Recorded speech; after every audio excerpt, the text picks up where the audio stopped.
Episode number 3183. Title: Just give me 3 years. वीर की दृढ़ इच्छा शक्ति के बावजूद वह चिल्लाने से खुद को नहीं रोक सका।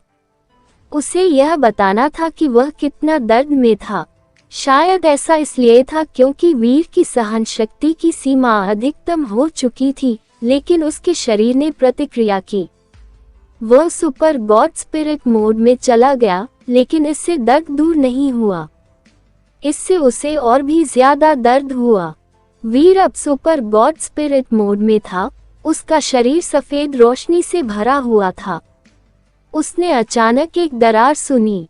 उसने सुपर गॉड स्पिरिट मोड में पहले कभी ऐसा अनुभव नहीं किया था। सुपर गॉड स्पिरिट मोड अजेय था। ये पहले कभी इस तरह नहीं टूटा था। हालांकि वीर हैरान था, लेकिन उसके पास आगे बढ़ने के अलावा कोई विकल्प नहीं था। ऐसा लगा जैसे उसके शरीर को चीर दिया गया हो। इसे स्वीकार करना कठिन था। इससे आम लोगों को ऐसा महसूस होता जैसे वे आत्महत्या करना चाहता है। वीर की इच्छा शक्ति बहुत मजबूत थी। अगर उसका शरीर जलते हुए तेल के टब में भी फेंक दिया जाता, तो भी वह मरना नहीं चाहता था। जीवित रहने की उसकी इच्छा शक्ति बहुत मजबूत थी। चाहे उसकी इच्छा शक्ति कितनी भी मजबूत क्यों न हो, दर्द सहना अभी भी असहनीय था। वीर के चेहरे पर उस दर्द का भाव था जिसे वह सह रहा था। उसे जो दर्द महसूस हुआ वह मुख्य और रिवर्स प्रोफेसर मंत्रा से आया था। वह अपने अंदर की अन्य शक्तियों को नियंत्रित करने में सक्षम था। ये केवल उग्र मुख्य और रिवर्स प्रोफेसर मंत्रा शक्ति थी जिसे वीर नियंत्रित करने में असमर्थ था। उसकी अन्य शक्तियां डस्क स्काई के दायरे द्वारा लगाए गए प्रतिबंधों से प्रभावित थीं और कमजोर थीं। यहाँ तक कि उसका सुपर गॉड स्पिरिट मोड भी बहुत कमजोर होने पर मुख्य और रिवर्स प्रोफेसर मंत्रा की शक्ति डस्क स्काई की संयम शक्तियों द्वारा नियंत्रित नहीं होती दिखी। ऐसा लगभग लग रहा था जैसे वे मजबूत हो रहे थे। ये वैसा ही है जैसा मैंने सोचा था। मुख्य और रिवर्स प्रोफेसर मंत्रा वास्तव में डस्क स्काई की शक्तियों को नियंत्रित कर सकते हैं, लेकिन ये शक्ति थोड़ी बहुत है। मैं भी इसे रोक पाने में असमर्थ हूँ। यहाँ तक कि सुपर गॉड स्पिरिट मोड, जो कि जेनोजेनिक है, भी इससे टूट रहा है। वीर जानता था कि वह केवल एक ही काम कर सकता था, वह था दृढ़ रहना और मजबूत बने रहना। दो विपरीत शक्तियां आपस में मिलनी शुरू हो गईं। अगर उसका शरीर दो शक्तियों को पूरी तरह से मिला सकता था, तो इसका मतलब था कि वह जीवित रह सकता था। अगर वह इसे रोक पाने में असमर्थ था, तो उसका शरीर प्रोफेसर मंत्रा शक्ति के मुख्य और विपरीत संस्करणों द्वारा नष्ट हो जाएगा। अगर यह कोई सामान्य समय होता, तो वीर जिंदा बच सकता था, क्योंकि शाम के आसमान ने उसकी दूसरी शक्तियों को कमजोर कर दिया था। उसे यकीन नहीं था कि वह तब तक जिंदा रह पाएगा जब तक कि यह खत्म न हो जाए। उसके जलते हुए सफेद शरीर पर कई दरारें बन रही थीं। वे उसे एक खूबसूरत चीनी मिट्टी के फूलदान की तरह दिखा रहे थे जिसे तोड़ दिया गया था, लेकिन फिर से ग्लू से जोड़ दिया गया था। दरारें बहुत चौंकाने वाली थीं। प्रोफेसर मंत्रा के मुख्य और रिवर्स संस्करण बहुत ही महत्वपूर्ण क्षण पर आ रहे थे। वे तेजी से पिघल रहे थे और मजबूत होते जा रहे थे। ऐसी स्थिति में किसी के शरीर को होने वाला नुकसान और भी ज्यादा होने वाला था। वीर को लगा कि उसका शरीर अब और चीजों को सहन करने में सक्षम नहीं होगा। मुख्य और रिवर्स प्रोफेसर मंत्रा ने जो शक्ति पैदा की, वह उससे कहीं ज्यादा डरावनी थी जितना उसने सोचा था। वीर ने उसे मजबूती से थामने के लिए अपने दांत पीस लिए, लेकिन उसका शरीर चीनी मिट्टी की मूर्ति की तरह था जो किसी भी क्षण टूट सकता था। उसे नहीं पता था कि यह कब टूट जाएगा। सोनल ने वीर के संकट को देखा। उसने छोटी सी सुनहरी लौकी निकाली और उसे वीर के सिर पर रख दिया। लौकी की सुनहरी रोशनी सोने के झरने के पानी की नदी की तरह उतरी और उसे शुद्ध किया। इसने उसकी त्वचा को नमी दी और उसकी हड्डियों, अंगों और मांस को बेहतर बनाया। उसका शरीर, जो फटने वाला था, उस शक्ति से बेहतर हो गया। कहने की जरूरत नहीं कि वीर को बहुत बेहतर महसूस हुआ। उसकी कोशिकाएं ऐसा महसूस कर रही थीं मानो उन्हें वापस बेहतर अवस्था में चिपका दिया गया हो और वे सभी बहुत मजबूत हो गई हों। सोनल, वीर एक ही समय में हैरान और खुश था। वहीं दूसरी तरफ गॉड केओस पार्टी मुख्यालय में एंडरसन सैनी पाथेरेजा गॉड के सिंहासन पर बैठा था। पाथेरेजा गॉड ने अपने हाथ नीचे कर रखे थे। वह भावशून्य होकर एक मूर्ति की तरह दिख रहा था। गॉड केओस पार्टी के एक अन्य सदस्य ने एंडरसन सैनी को अजीब तरह से देखा। हालांकि गॉड केओस पार्टी केवल कुलीन वर्ग का पालन करती थी, लेकिन इसका मतलब यह नहीं था कि कोई भी बूढ़ा प्राणी पूर्व लीडर के सिंहासन पर दावा कर सकता था और बैठ सकता था। वहां मौजूद हर प्राणी किसी न किसी रूप में कुलीन था। उन सभी का व्यक्तित्व अलग था। अगर विरोधियों को अपनी बात मनवाने के लिए दूसरे से ज्यादा शक्तिशाली होने की बात होती तो यह इतना आसान नहीं था। लेकिन एंडरसन सैनी की शक्ति इतनी प्रबल थी कि इससे वे थोड़ा डर गए।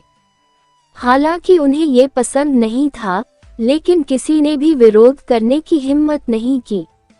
एंडरसन सैनी ने अपने हाथ ऊपर करके पाथेरेजा गॉड को दबा दिया था। उसने बहुत ही सरलता से पाथेरेजा गॉड को आज्ञा मानने के लिए मजबूर किया था।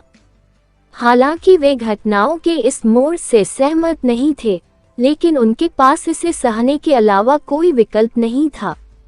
एंडरसन सैनी ने डरावने जीवों को देखा और ठंडे स्वर में कहा, जब मैंने 33 स्काइज छोड़े थे तो 11 स्काइज टूट गए थे, और अब तक मेरे इस जगह को छोड़े हुए 1 अरब साल हो गए हैं, और तुम लोग सिर्फ 19वें आसमान तक ही पहुंच पाए हो। इस दर से हम किस साल या महीने में आखिरकार 33वें स्काइज को छू पाएंगे? 33 स्काइज इतनी आसानी से नहीं टूटते, गॉड केओस पार्टी के एक क्रोधी बुजुर्ग ने कहा। हर आसमान का एक खास काम होता है और हर जगह हमें अलग अलग मुश्किलों का सामना करना पड़ता है।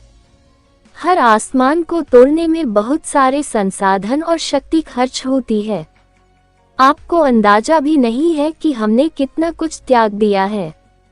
कई डरावने जीव एंडरसन सैनी को देख रहे थे। वे देखना चाहते थे कि वह उस बुजुर्ग के साथ क्या करेगा। अगर वह गॉड केओस पार्टी में शामिल होने के लिए बल का इस्तेमाल करता तो वह उस व्यक्ति को इतनी आसानी से नहीं छोड़ता जिसने इस तरह से विरोध किया था। बस 3 साल। हैरानी की बात है कि एंडरसन सैनी अब नाराज नहीं था। उसने शांति से उन 2 शब्दों को उगल दिया। इसका क्या मतलब है? बुजुर्ग ने अपनी भौहें ऊपर उठाकर पूछा। एंडरसन सैनी ने ठंडे स्वर में कहा, अगर मैं गॉड केओस पार्टी का लीडर बन गया तो मुझे 33 स्काइज तोड़ने के लिए केवल 3 साल की आवश्यकता होगी। क्या आपको वाकई 33 स्काइज में से बचे हुए 14 आसमानों को तोड़ने के लिए सिर्फ 3 साल की जरूरत है? बुजुर्ग ने अपने होठों को सिकोड़ते हुए पूछा। मैं मानता हूं कि आपके पास बहुत ताकत है और आप हमारे लीडर जितने ही महान हैं, लेकिन आप निश्चित रूप से यह नहीं मान सकते कि 33 स्काइज सिर्फ ताकत से टूट जाएंगे। बल से काम नहीं चलेगा, लेकिन मैं ये कर सकता हूं, एंडरसन सैनी की आवाज ने धीरे से कहा। वह बहुत आश्वस्त दिख रहा था। अगर 3 साल के भीतर मैं 33 स्काइज को भेदने में विफल रहा तो मैं ये नेतृत्व की सीट वापस कर दूंगा। फिर मैं, एंडरसन सैनी, कभी भी 33 स्काइज में से किसी में भी पैर नहीं रखूंगा। ठीक है, बुजुर्ग ने ठंडी हंसी के साथ कहा। यह आपका फैसला है। हमने आपको ऐसा करने के लिए मजबूर नहीं किया। बस तुम अपना वादा मत तोड़ना। मैं, एंडरसन सैनी, अपने किए गए वादों को कभी नहीं तोड़ता, एंडरसन सैनी ने कहा। अगर कोई भी इन 3 सालों में मुझे परेशान करने की कोशिश करता है, चाहे वो इस पार्टी में कोई भी हो, मैं उसके शरीर और उसके टेम्पल को नष्ट कर दूंगा। वह ये बोलते हुए काफी क्रूर लग रहा था। कुछ बुजुर्गों ने एक दूसरे की ओर देखकर सिर हिलाते हुए कहा, हम 3 साल तक इंतजार करेंगे। वैसे गॉड केओस पार्टी का गोदाम कहाँ है? एंडरसन सैनी ने खड़े होकर पूछा। मुझे वहां ले चलो। पाथ इरेजा गॉड, जो अभी भी भावना से रहित दिख रहा था, बोला, इस पार्टी की जानकारी मिनिस्टर 5 द्वारा संभाली जाती है। मैं मिनिस्टर 5 से कहूंगा कि वह आपको गोदाम में ले जाए। मिनिस्टर 5 ने जल्दी से एंडरसन सैनी को वहां से बाहर निकाला। सभी डरावने जीव तेजी से पाथ इरेजा गॉड से बोले, लीडर, क्या आप वाकई एंडरसन सैनी को गॉड केओस पार्टी पर कब्जा करने देंगे? हमारी सारी शक्ति एक साथ होने पर हमारे पास एक मौका हो सकता है। पाथ इरेजा गॉड ने ठंडे स्वर में अपना सिर हिलाया। तुम लोगों को इस मामले में जल्दबाजी करने की जरूरत नहीं है। एंडरसन सैनी ताकतवर है, लेकिन वह सिर्फ एक इंसान है। उसमें जरूर कोई कमी होगी, और जब हमें पता चलेगा कि वह कमी क्या है, तो हम कुछ करेंगे।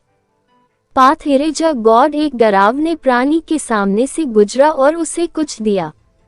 उसने ऐसी आवाज में कहा जिसे सिर्फ एक घोस्ट ही सुन सकता था, और कहा, इस चीज को डस्ट स्काई के पास ले जाओ। 1 घंटे तक तुम्हें डस्ट स्काई से कोई दबाव नहीं मिलेगा। वीर को मार डालो और किसी की नजर में मत आना। मिस्टर लीडर, अब वीर को मारने का क्या मतलब है? हेड घोस्ट ने पूछा। बस वही करो जो तुम्हें बताया गया है, पाथ इरेजा गॉड ने कहा। वह थोड़ा अजीब लग रहा था। उसने उसे जाने के लिए बोला और कुछ आखिरी शब्द बोला, मेरे पास अपने कारण हैं उसे मारने के।